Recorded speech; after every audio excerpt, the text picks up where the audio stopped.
What's up, beer drinkers, and welcome to another Tap That Takeover special. This month is with Front Pourch Brewing out of Phoenix, Arizona. I had the pleasure of talking with Trevor. He is the head brewer at Front Pourch, and he's also a man of many hats because his family owns Front Pourch, and they've been around 6 years. I thought they've only been around like 2 or 3 years. The 6 years. Wow. I guess, those COVID years, man, they kind of just skip right by, right? Anyway, so I met Trevor at Tap That Downtown, like I do with all our Tap That Takeover series. And I asked him about, like where he's from and how he started brewing beer, why he started brewing beer, and when he thought he could take this, to the next level, the professional level, and how they started with Front Pourch and, what they're doing now, some of the stuff that they got planned, and hopefully some of the stuff that is going to happen in the future. So it cover a big, nice little timeline. Plus, at the end, we talk a little bit about sports because, you know me, I love talking about sports. So it was funny. It was almost like a full circle thing because I met him and we talked about it a little bit when they first opened and talked about him coming on the show, and then nothing ever happened. So we both had a laugh about that. And so, yeah, I hope you enjoy us talking about beer. Don't forget to follow us on Untapped and on Instagram, and also follow Front Pourch. I'm sure most of you out there already follow Front Pourch, and that's Pourch, because I believe there's another Front Pourch on the East Coast, and they spell it Porch. So, this Front Pourch is Pourch. They are in the northern part of Phoenix, all the way up there near Cave Creek, Deer Valley, that whole area. And awesome tap room. If you're ever in the valley, if you're not from the valley and you're visiting and you're looking for a unique tap room experience, Front Pourch is one of the most unique tap room experiences you'll ever experience here in Arizona. So I definitely, and their beers are great too. So, that's a win-win if you ask me. All right, enough about that. Let's get to the interview. Here is Trevor and I talking about beer.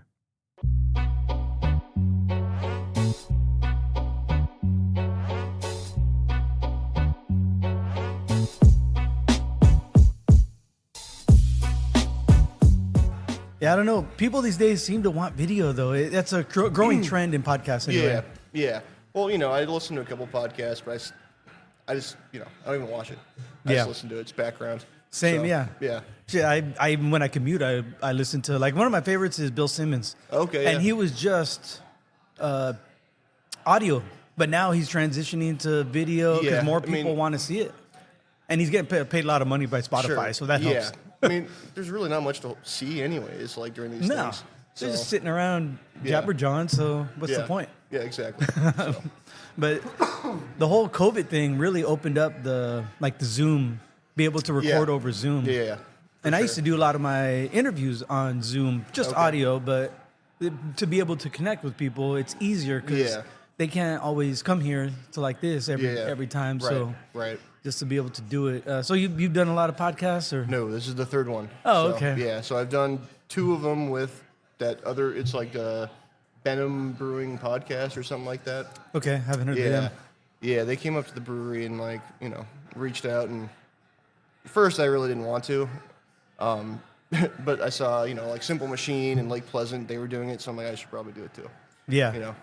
Yeah, Marshall's cool. Yeah, Marshall's a good dude. I like him. I haven't really met the Lake Pleasant crew yet. Yeah, that's what I hear. They're very similar to us, like in the aspect that they were home brewers too, so. Yeah. And then they made that leap like we did, so. Right. I talked to Marshall a fair bit, though.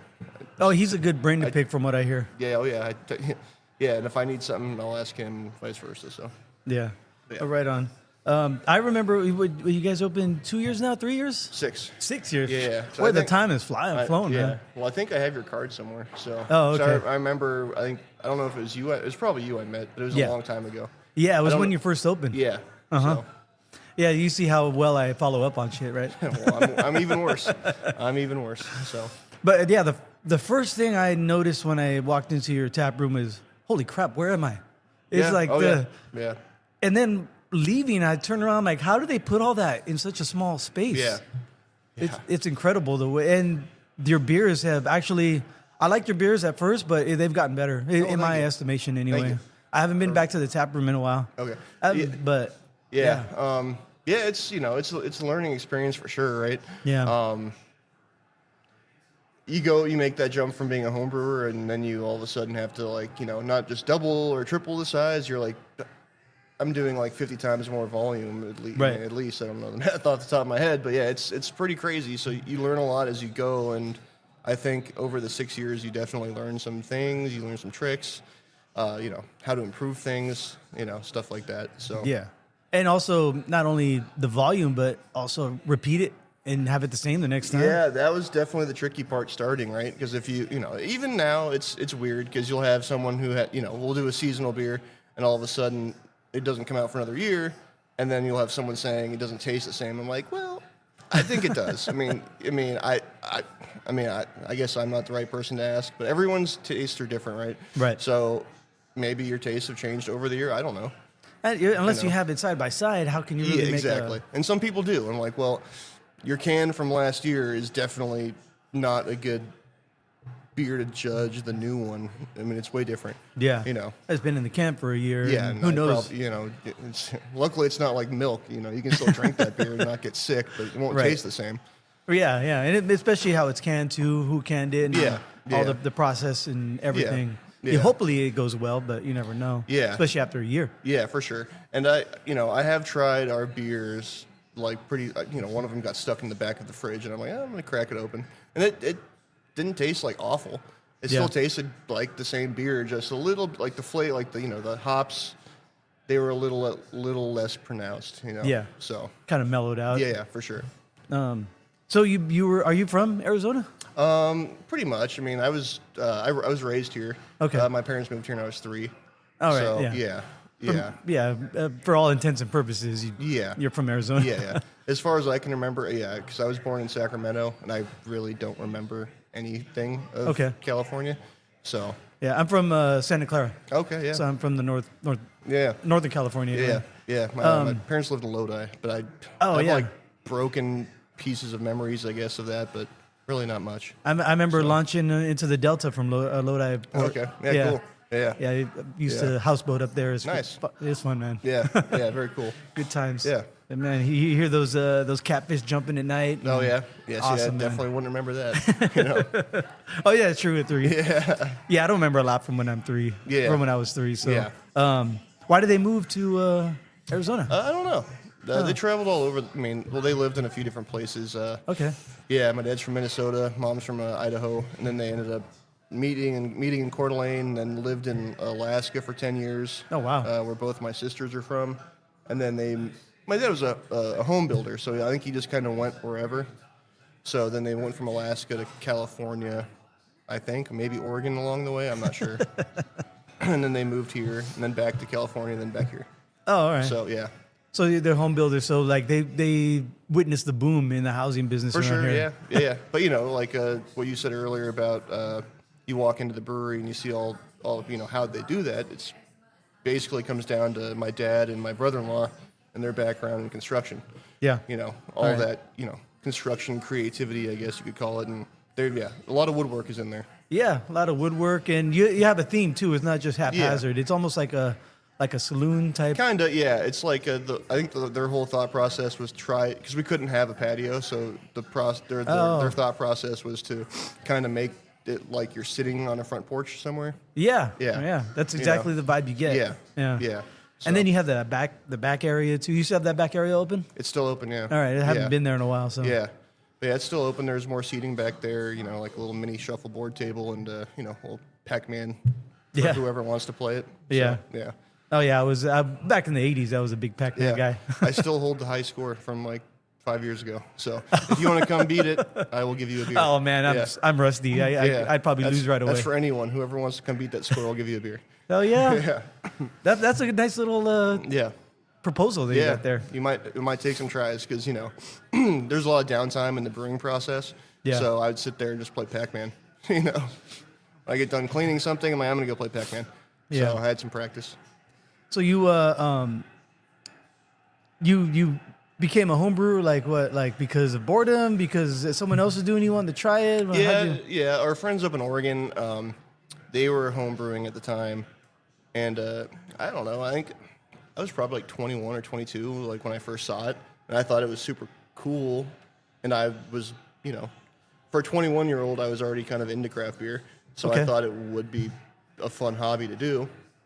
So we picked up a beer kit at this place up in Oregon, and it wasn't like, a little Mr. Brew kit where you just like add water and stuff. And the extracts. Yeah, it was a pretty good kit, and it kind of started from there.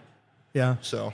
And then you bought your own like actual system and everything? So my dad built it. Yeah. Oh, wow. Yeah. Okay. Yeah, so it probably weighs like 400 pounds. It's like way overdone, but it worked. And I had bought a kegerator from a guy I worked with. Yeah. And he had 4 empty kegs that he gave me with it. And we made our own like brew kettles with all those empty kegs. Oh, okay. So yeah. And that's kind of how the journey kind of went from there. Yeah. The do you remember the first beer you brewed? Was it good? Was it bad? Yeah, well, it wasn't bad, but yeah. Okay. I mean, yeah, because we did start extract brewing to start, right? Yeah. No, From but the your brew first kits. real one though. Yeah, none of them were like, I never dumped any of them. That's good. Yeah. I don't think I would either, because like you said, you can't really. It's not gonna make you go blind or anything. Right. It's just gonna have off flavors. Maybe. But I've read all these books even when I was homebrewing, and they kind of hammer down the idea of, you got to really clean this stuff, and that's what we did. And we had, luckily, I found some good deals on some like chest freezers, and we converted those into like little fermentation boxes, so all of our temperatures were controlled, and I made sure I cleaned everything, and nothing was ever like, whoa, what is that? We had pretty clean tasting beer. Like I don't remember brewing a kettle sour. How did? Oh yeah, exactly. Yeah. So, but yeah, there was some hiccups along the way, but we never like dumped anything, so everything tasted pretty good, and it was fun. What do you like to drink right now? What's your style? I like West Coast IPAs a lot. Okay. And I like pilsners, lighter beers. Yeah. Especially if I'm just sitting around the house like doing stuff. I want something that I can have like a couple of without wanting to take a nap. Right. Yeah. So, but yeah, I've always liked West Coast. That's what's kind of got me into beer to begin with. We're up there in Oregon. Mm-hmm. I mean, like it's an incubator. Northwest style pale ales, West Coast IPAs. I love them all. So yeah, pilsners. I love a good pilsner too. So it's a good palate cleanser. Yeah, a nice easy drinker too. For sure. And you can have a few too. West Coast, they're like around 6, right? 7, 6, 7. Yeah. Oh, yeah. You can go, as high as you want, I guess, right? But anything under 7%, that's kind of like in my wheelhouse for if I'm out having a beer somewhere. Yeah. Yeah. My brother and I, he's the one I do the podcast with on the weekly basis. But he and I always talk about, the tailgater beer. You don't want like a 7, 8%. Right. Well, you want something that you could. Especially now that we're getting older, right? Yeah, like when I was younger, I'm like, give it to me. Give me the strongest one you got. Yeah. It's like a double red West Coast IPA. Yep, I'll have that. Yeah, we get a 12-pack of those torpedoes. Oh, yeah. Sierra Nevada? Yeah. Yeah, those were good. That's actually some, those style of beers still hold up today, Yeah. I mean, I love hazies, but still at the end of the day, like those beers were kind of like what the craft beer industry was built on, and they're still really good. Yeah, especially the West Coast. I remember Green Flash had one called Pallet Wrecker. Oh yeah. Damn. And I remember when I moved out here in 2016. Fate had their Fatality. Yeah, I remember that one. And I pestered them once to make it again because man, that was such a great beer. Yeah, Fate. Yeah, I used to go to the original one at like Scottsdale and Shea. Yeah, and I loved that place. I don't, all of them are so far from me now. I don't get to them as much, but the Fatality was a good one. Yeah, it was. I tried to get him to make it again, but so if it ever comes back, I have a small. Well, because they do like Fateful, I think, right? But not Fatality. Yeah. Right. So I had Fateful. We did Roars and Pours the other night at the zoo, and we were right next to Fate, and I had a Fateful IPA. I'm like, oh yeah, still pretty good. Cool. Yeah, but then again, something with all that hop in it, you also have to worry the business side. Yeah, hops are not cheap. No. Right. Yeah, that's one thing that is. Yeah, it's some of the hops have gone up in price, but a lot of them have kind of stayed the same. But but they're still not cheap. Like especially if you want those like fancy hops, like Citra, and especially some of the Southern Hemisphere ones. Yeah, like Galaxy and all that. This Nelson. Nelson's great. Actually, I get a good deal on that. Oh, okay, that's good. So I'm not going to tell anyone where I get it, but no, of course not. Yeah, that's your little secret. Yeah. I love Nelson, man. Yeah, Nelson's one of my favorites. Yeah, it's a great beer. It's a single hop Nelson. So I mean, it's a solid beer. Actually, someone convinced me to do that. One of our regulars, he's kind of like in the beer trading scene, I guess. So he'd get a bunch of beers from all over the country. He's like, "Can you brew a single hop Nelson?" I'm like, "Well," at the time they were like $26 a pound for Nelsons. I'm like, so I ended up doing it, and then for whatever reason, they ended up like taking a huge dip in cost. So I'm like, I can keep this beer on all the time. Yeah, so, all the new ones come out, right? Nelson's like, "Oh, your old hat now." Yeah. Well, it's still. I mean, I still think that's it is definitely our most popular beer, but I think it's probably like our best beer. Yeah, I remember falling in love with Nelson with the Alpine Brewing had their Nelson. Yeah. That was more of a West Coast though, right? Yeah. Right. Yeah. And I am doing a West Coast version of that one too. Oh, nice. Yeah. Okay. Yeah, for like what are you going to call that? The Upside Down Nelson. So all right. It's for Stranger Things when it comes out in a couple of weeks. Oh, yeah. So it's like the can's got like the upside down theme from Stranger Things, and it's nice. Gonna be pretty cool. Yeah, I can't wait for that. The new season, the last season, right? Last season to drop. I think there's 3 episodes. Because I think they're doing it one around Thanksgiving, one around Christmas, and then maybe one more for New Year's, which might be in theaters or something. I don't know. Yeah, because they're like an hour and a half long. They're no longer episodes; they're mini movies. Oh God! I mean, we tried to stay up and watch because we're getting caught up on it again, and it's like 2.5 hours. The episode is, and I'm like, ugh. Oh yeah, that last one. Yeah, that was hard to sit all the way through in one city for me anyway. Yeah. I think I went to bed at like 1:30. Even like the movies these days, when I see it's like 2 hours and 45 minutes, I'm like, I'll wait for it to come out on streaming. Well, yeah. I mean, we have a 3-year-old, so like any movie these days, she lasts about like if we take her to the theaters, that is, like she'll last like through the previews, and after that, she gets antsy. Oh yeah. I have a 14-year-old, but I went through the whole thing. Yeah. Like they will not sit still for anything. Yeah, I tried to load her up on snacks, popcorn, like lemonade, like just sit down, eat your stuff, and let's watch the movie. Right. Yeah. It doesn't matter. Nope. Yeah, even if it's one of their favorites, and it went all the way through till she was like 10 or 11. Oh, really? Yeah. And it finally, she's 14 now, so now it's good. Now we go to theaters and she sits down. Yeah. Got to still tell her to stop looking at her phone. Right. It's like, come on, we're in a theater. Come on. We never had to deal with phones like when we were, when I was growing up. We just had we had phones, but the screen was not that bright. I mean, we were just playing a bunch of garbage on them. You couldn't really text, and like the game was Snake or something like that, or Caterpillar. I don't even know what it was. But yeah, I remember that. Yeah. But anyway, let's get back to the beer. Yeah, sorry. I know you don't have to apologize. I like to go off on tangents a lot. So, so when did you decide to? I'm sure you've been asked this before, to open a front porch. Well, people ask us that a lot, and I really don't remember, to be honest with you.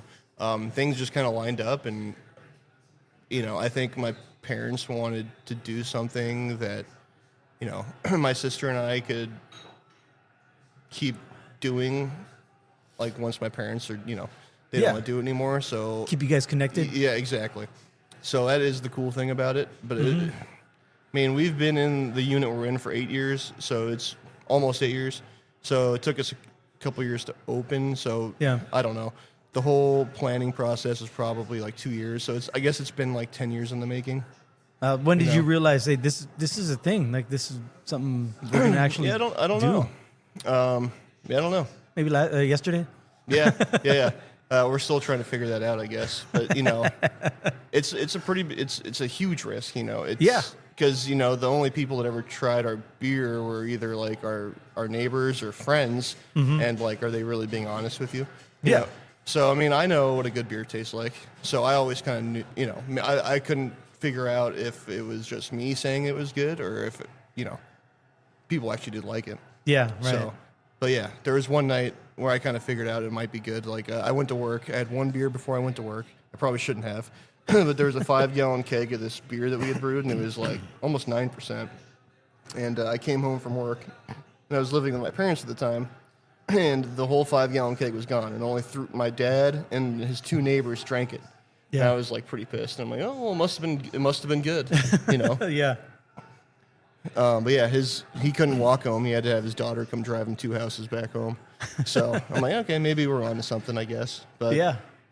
I mean, it was a lot less risk involved when you're doing, 10 gallons at a time as opposed to, a 7-barrel batch or a 15-barrel batch. Yeah. How big is your system? So it's a 7-barrel system. Okay. But we double batch into 15-barrel fermenters on some of them. Like the Nelson, I always double batch that. All right. Yeah. So I try and save money when I can. So like on the yeast, I'll pitch enough for 7 barrels. Then the next day I'll come in and brew the next 7-barrel batch. And overnight, that yeast is propped up enough where it can ferment that whole 15-barrel batch. Oh, wow. Okay. Yeah. So, right. And it saves, $300 in yeast. Yeah. To do it that way. It's not fun doing the same beer 2 days in a row, but it works and it's cost effective. Right, yeah. So, I mean, this day and age with the beer industry, you got to try to I mean, save where you can. Yeah. I mean, the cost of materials haven't changed a whole lot, like I said, but That's it's good. Rent is the big one. Is it? Okay. Yeah, because rent is constantly going up and yeah. Like especially where we're at up there in like North Phoenix, the chip plant going up there off the 17. Right. Rent has gone up like everywhere, Yeah. So that's like the big killer. So and you have only like 1 year at a time, or can you do a 3 year? You can do more, but yeah, Okay. Then they just keep raising it though when that contract's up. Right. Yeah. So. Yeah. Then it goes up even more. Yeah. Right. Instead of a little bit at a time. Exactly. So that's the rough one, but right. other than that, like. The cost of materials, for the most part, have stayed the same. That's good, because that was a big scare, like when Trump got in office and he started saying tariffs this and tariffs that. Yeah. I mean, like aluminum has gone up a little bit, but not enough where I'd have to adjust my. Yeah. Well, that was going up before. Yeah. But I was thinking more like the barley. Oh yeah, it's pretty much. I mean, it might have gone up like where we get it from, like 2 cents a pound or something like that, okay. which is like really that's minimal. Not much. Yeah. Because you could just say it was inflation, right? Yeah. Instead of the tariffs. Yeah. Exactly. So but yeah, is that something like when you're coming up with a recipe, like the cost that's going into this, or is it just let's just do it? A little bit of both. You know, like if it's like a specialty beer, then I'm like whatever. Let's just let's dump some good hops in there and make sure this one turns out good. Yeah. And you won't do it all the time, but you can do it maybe once or twice a year and make it kind of like a a special release and. Save it as a seasonal or something. Yeah, you make it worth it. Yeah. But, like when we do like our fruited stuff, the fruit's pretty expensive. And it's, like shipping is expensive. So like sometimes the fruit is actually less than what it costs for us to ship it there. And we're like, okay. So we'll go up to Oregon. Well, my parents still do. Like every year they do like a road trip and they'll go through Oregon and pick up fruit from the place we get our puree from. Yeah. So we try and minimize as much as we can, but it doesn't last you that long. No, no, never does. Yeah. So. Well, what do you guys do like barrel aging stuff too, or? Not yet. Not yet? Okay. I'd like to start doing that, but it's one of those things I'll have to like talk to other people who've done it and research and kind of, get my bearings before I start just throwing beer in a barrel and hope it comes out good, a year later. Yeah. Right. But luckily, like everyone's so friendly and we have a pretty good rapport with a bunch of our, a bunch of other guys in the industry. So yeah, it's just a matter of us getting the time to do it. Yeah, and then also the space too, and then it's just sitting there not making money for a long time. Yeah. I mean, I do like a good barrel aged beer, but it's one of those things. Right. Yeah. So it'll happen, just not yet. Yeah. Oh, right on. I haven't been up to your place in a while. I really do have to get up, but then of course I don't get up to that. I'm out in Surprise. Oh, okay. So I don't get up there too often in that area. But yeah, I do got to get back. I want to try some more of your beers. I know you have 3 on tap right now here. Yeah. Yep. We have the Toasty Blonde, which was the first beer that we brewed there, which was a mistake actually. So it was we decided to like have our first brew be one that's like the least amount of risk, right? So if it were and to end up being bad, and we had to dump it. The materials would have been a lot less and. It wouldn't have hurt that bad. Yeah. But going from the 10-gallon system up into the 7-barrel system, it's much more efficient at extracting, or converting all those sugars and getting all that stuff. So it ended up being 7.5% instead of like 5%. Wow. And we thought, we talked about it. We're like, should we just like, turn it into an IPA? Should we just like, figure that out? And we just made the decision to just keep it as is. Yeah. And it was so well received that I've had to brew it for 6 straight years. And if I don't have it, people just leave. They don't even want to try anything else. They just leave. I'm like, okay, whatever. Well, that was my next question I was going to go into is like your customers dictate like what you brew, right? And so you kind of walked right into that one. Yeah, I know. Yeah. Yeah, but I'll get phone calls and, people will come up they're going to be in the area. They live in Tucson. They'll come up and get like a case or two of Toasty. And if we don't have it, they won't even stop in. So, oh, geez. Yeah. But yeah, so we've been doing that. And then we also have the Nelson, which you're drinking on tap, over here right now, which is, like I said, one of my favorites. And it is probably the crowd favorite there. Okay. It's a really easy drinking, single hop hazy IPA. Yeah. And it's got, like some good citrus notes in there. I think it has some like, honeydew, some melon. But yeah, it's a solid beer. And, it's amazing what you can get out of just like one hop. Right. Yeah. Because sophistication. I think that's why it took off when it first came out. Yeah. Because how many flavors you get out of it. Yeah. I mean, you can use it as a bittering hop if you want to. You can use, I don't even use it as a bittering hop. I just use it straight up on the cold side, and it gives you a lot of flavor. Yeah, that's right. Yeah. And then the other one is a West Coast? Yeah, it's the all right. Yeah, a little Matthew McConaughey reference there. Yep. That's what I'm drinking. Yeah, that one's. I love this one too. It's a Citra Mosaic and El Dorado. Yeah. So yeah, it's got a pretty. It's only like I think 65 IBUs, so it's pretty mellow on that aspect. But it's just got some great, citrus flavors to it, and I love it. Yeah. Do you have a favorite hop? I mean, it's kind of a cliche answer. Favorite hop question. It's a good question. I mean, I use a lot of Nelson, so I mean, if that's any indicator, I mean, it might be. Yeah. Yeah. I like a lot of people don't like Mosaic. But I like Mosaic and I like Sabro. But Sabro is kind of being lost to the times, I guess. It's kind of fading. So I think that new one called Crush I really like. I don't use it as much as I'd like to, but when I have to switch over from Sabro, I'll probably switch to Crush or something like that. Crush? I never heard of that one. Where's that one out of? I think it's the Pacific, Oregon, I think. Yakima? Yeah. It used to be, I've used it once or twice, but it didn't have a name yet. It was like HBC, like 586 or something like that. I don't know. Oh, one of those. Yeah, but now it's called Crush with a K, and it's solid. That's a cool name. Yeah. They come up with weird names these days. Like there's this one that I've been wanting to use called Anchovy, and apparently has like watermelon candy, like aroma and flavor. I'm like, wow, that sounds interesting. And you named it Anchovy. Yeah, okay. I know, right? That's not something I want in my beer. Yeah, exactly. So. I try and tend to stick to like the classics, right? But yeah, I use Galaxy and Nelson a fair bit, but Galaxy's otherwise, really good. Yeah, but if I use a lot of like Pacific Northwest hops. Yeah. So you ever go up there to buy your hops or check them out before you buy them? I have not been able to do that, unfortunately. I'd love to, That'd be cool. You can go up there and have like sensory, you can go up there and they give you the cone, then you rub it in your hand and stuff, and you smell it. And I've never been able to do that, but I have been up there for like the harvest, which is ridiculous. Yeah, it's a sensory overload. I mean, you walk into the building where they're, they take the bines in and then they put it on this like conveyor belt, and then they lift it up and shake it, and all the hot the cones fall off into like another belt, and they send it up to it's a whole process, but it's amazing. So our friends up there that that were home brewing, they used to raise hops until I think Anheuser-Busch bought out. I can't remember no, they used to sell to Anheuser-Busch, and then whenever that transition, when they got bought out to a company overseas, then they stopped growing hops. Oh, okay. But it's still like they still have some land, but they sold it off to another, like their cousins or something like that. And that's called Coleman Agriculture now, actually. Oh, okay. So I was lucky enough to go up there and see all that happening. So that's kind of how I got into the whole craft beer thing too, Yeah. Do you remember your first love of craft beer? Like the beer? Yeah.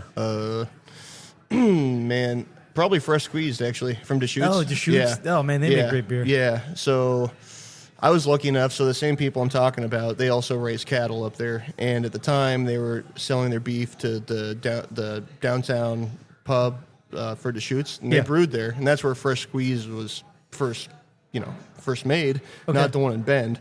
So I remember going up there on a Friday, dropping off beef, picking up spent grain, and hanging out with some of the brewers in the back, and they pulled a little sample out of the swiggle, and it was fresh squeezed and hadn't even been released yet. And so I got to try that before it was ever released. Was it called Fresh Squeeze? It was, They were just like, this are our new one? Yeah, it was called Fresh Squeeze. Okay, all right. And man, it was so good.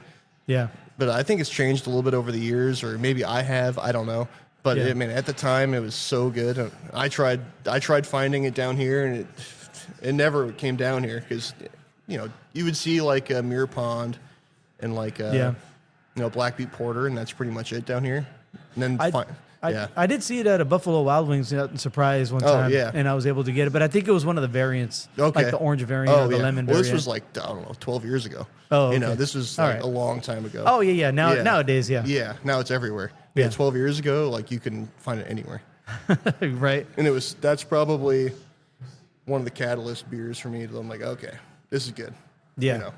That's amazing. Yeah, I would have liked to have been on the ground floor of one of those. It was cool. Groundbreaking beers back in the day. But, my craft beer journey started later than some people's anyway. Like, I didn't start until like 2014, 2015. Okay. So, yeah. Well, that was a good time. Yeah. I mean, good time to get into it. Yeah. It was awesome, man. Everything was burgeoning, and all these things were happening as far as like the beer festivals. Are you still like a beer festival guy? Because it seems to be waning in the last couple of years. Well, it depends. I mean, they were always fun to go to. Yeah. And I was always so stoked to like be a part of them.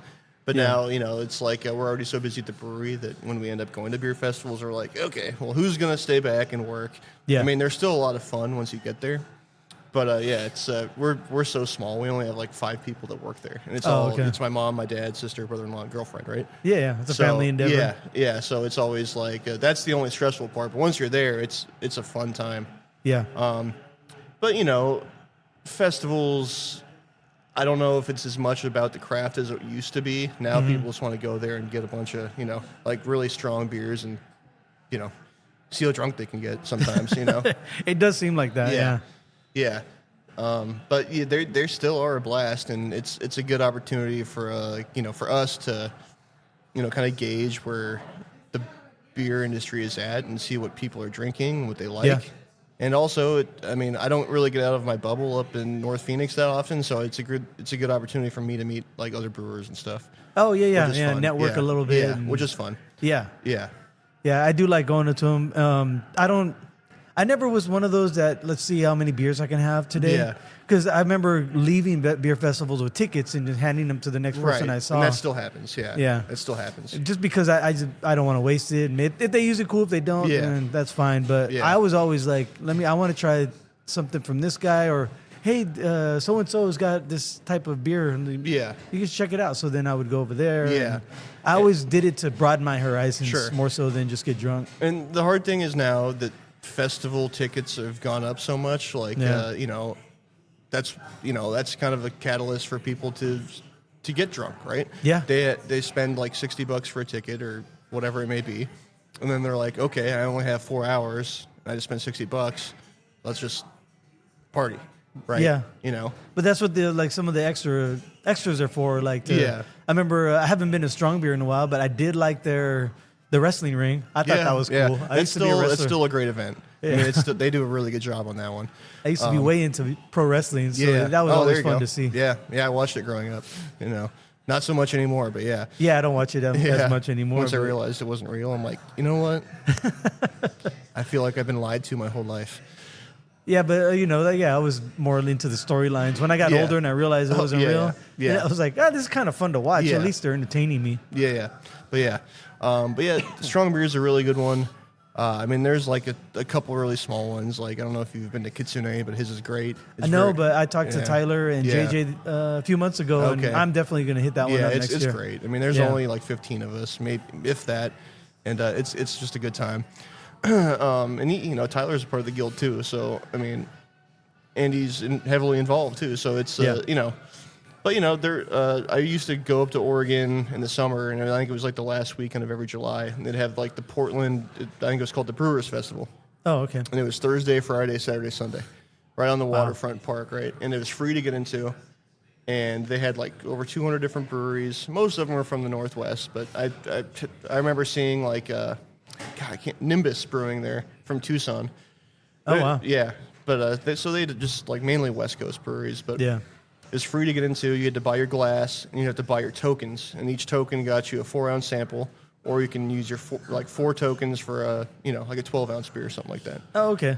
But your tokens were good from that year, and then you could even save them going into the next year too. All you'd have to do is buy your glass. Yeah. But I think that limits people.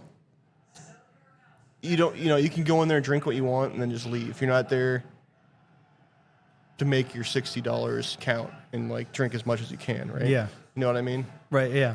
But I don't know. Maybe it's just me, but I didn't see it as how many per ticket, like how much per ticket I'm spending.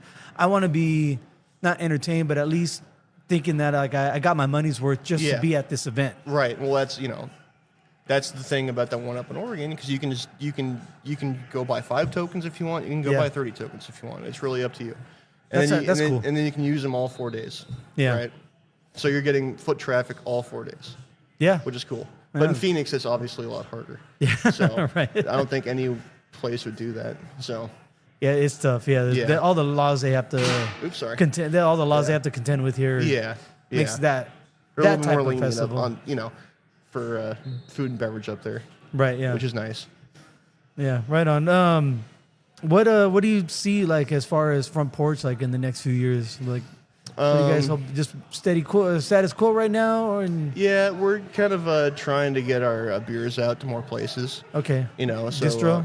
Yeah, a little bit. Not like crazy. We want to go into the places where people actually enjoy craft beer. Yeah.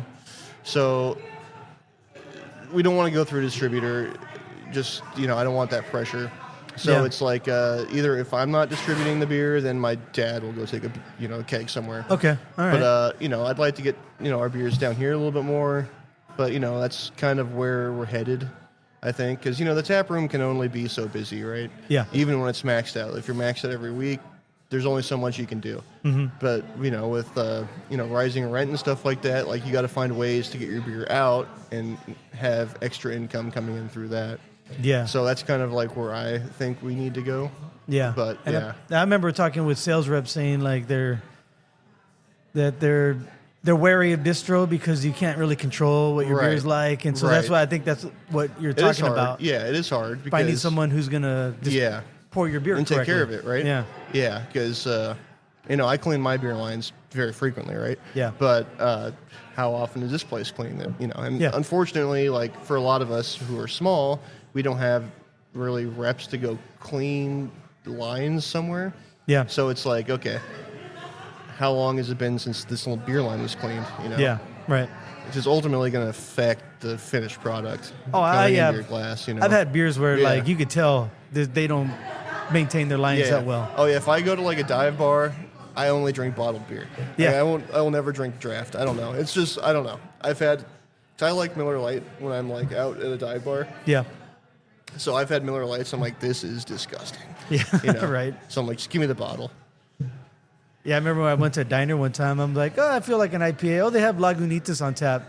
It was the worst Lagunitas. I mean, it's not. Like, what is this? Yeah, it's. What am I doing here? What are they doing here? Yeah.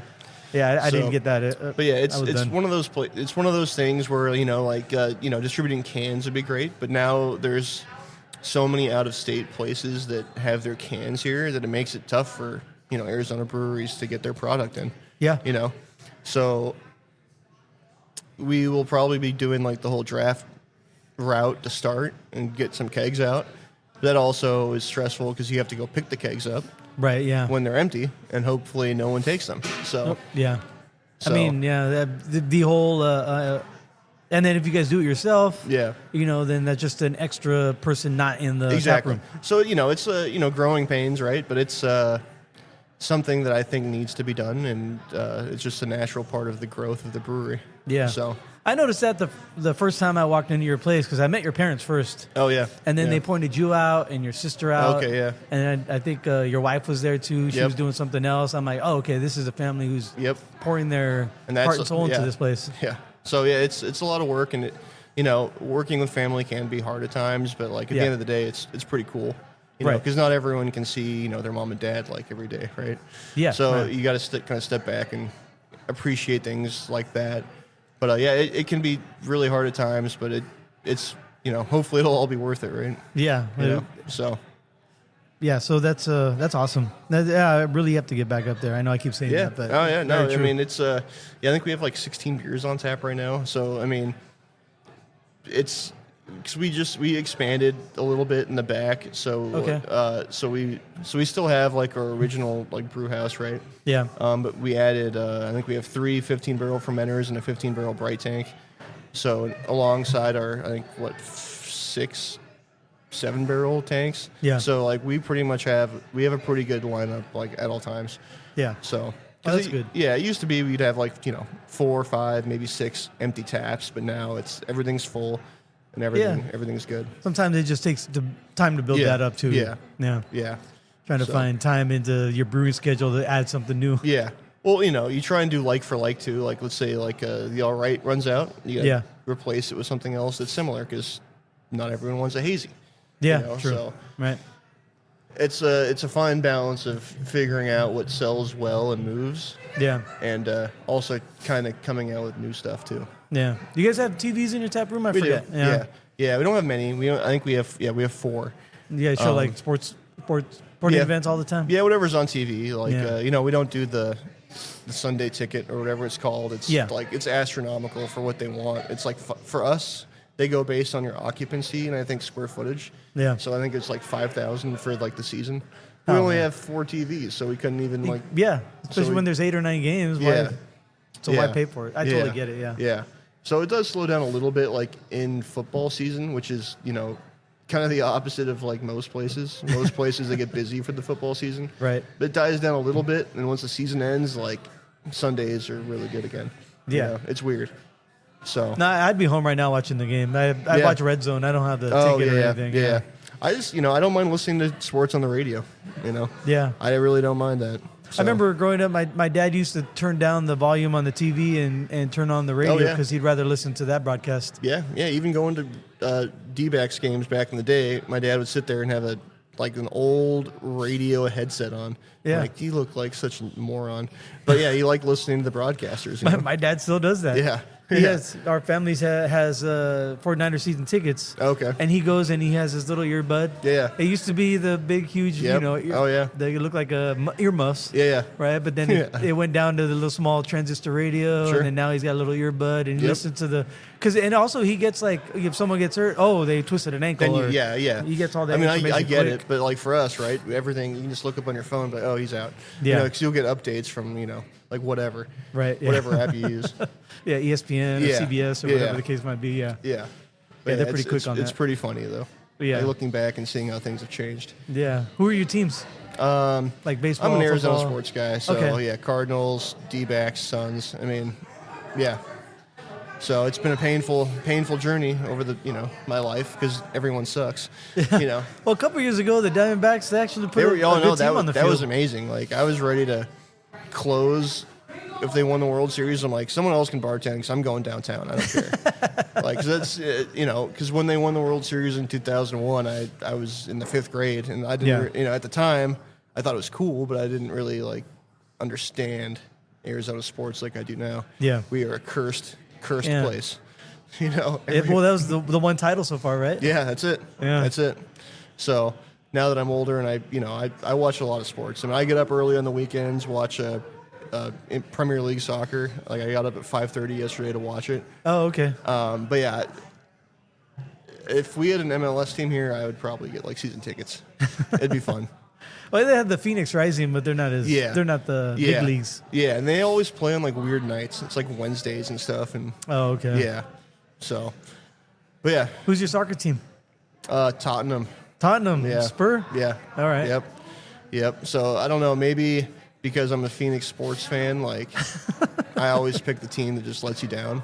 Right. So, yeah. Yeah. I don't know. Here we go. We haven't Right. watched them for 15 years. I've only missed like 2 games in that time. Oh, yesterday I watched the Arsenal Sunderland. Sunderland, yeah. Sunderland, yeah. That was a good game. It was a good game. I Yeah. wish Sunderland actually, held them off and won the game, but yeah, I watched it too. Yeah, I mean they got the equalizer. That was amazing. Yeah. So at least they came away with a point. Yeah. But it's like if they play on Sundays and it's I'm usually off on Sundays, so like if, let's say Tottenham have like the 4:30 a.m. game, I'll crack open a beer like halftime, like wishing it was for good luck, but it usually backfires, and then I just take a nap till 10 o'clock after that. I'm a Barcelona fan. Oh, are you? Cool. Yeah, I went backpacking through Europe, and we were in Barcelona, and we got in for free. Oh, wow. And it was an amazing experience. bet. And I'm like, this is my team now. Yeah. So Well, cool. last week they played El Clasico. Yeah. But Lewandowski's hurt, so I mean they were lucky to even score a goal that week. Yeah, El Clasico, man. Because I think that was going on at the same time as Tottenham's game last week, so I didn't watch it. Yeah. Yeah. But yeah, I love all that stuff. So Sundays are great. Like, so if Spurs play in the morning, I'll roll it into when the Cardinals play, and then after that I'll cook dinner. And usually like if we do have craft beer at the house, Rachel and I, my girlfriend, we split a beer, or we'll split a couple beers and make a day of it. So, okay. Yeah, it's like our only day off on Sundays. So. Oh yeah, I got you. She's meeting me down here after this, and we're gonna go have lunch somewhere. So. Oh, nice. It'll be fun. Have you been to any of the breweries around here? Oh yeah. Yep. They're all really good. Yeah. Sana. They're new, but they got some great beers. Yeah, I went there for the first time. Oh boy, 2 or 3 weeks ago. Yeah. Yeah, I don't know what we were doing down here. And then Greenwood, she's been putting out some great stuff for like absolutely 8-9 years now. Yeah, something years? like that. I'm not sure. Long time. I stopped in there actually when I got here a little early. I think I got here like 11:45, and I had a beer over there, and it was really good. Okay. Have you been to Formation yet? I know they just opened. Yeah, we went there. Yeah, it was the same. Yeah, okay, so it was 3 weeks ago. It was the same day we went to Santa. I think maybe 3 weeks ago. It was that day where Tempe had that like the microburst. Oh yeah. Yeah, so it was that day. So horrible. we got done canning one of our beers, and my mom, dad, and daughter and girlfriend came down here and had lunch at Formation. Then Rachel and I walked over to Santa and had a beer. Nice. Yeah. That's the nice thing about down here. Everything is really good, and you can walk to all of it. Right? Yeah, right. Yeah. That's something that North Phoenix is missing. You have to drive everywhere. True. And it's far. Right. Well, Trevor, thanks for coming and meeting me, man, and hanging out. This is fun. And, I had a great time, and hope to see you at an event or maybe at your place one day. Come on up anytime. We're always there. All right, cheers. Yeah, thank you.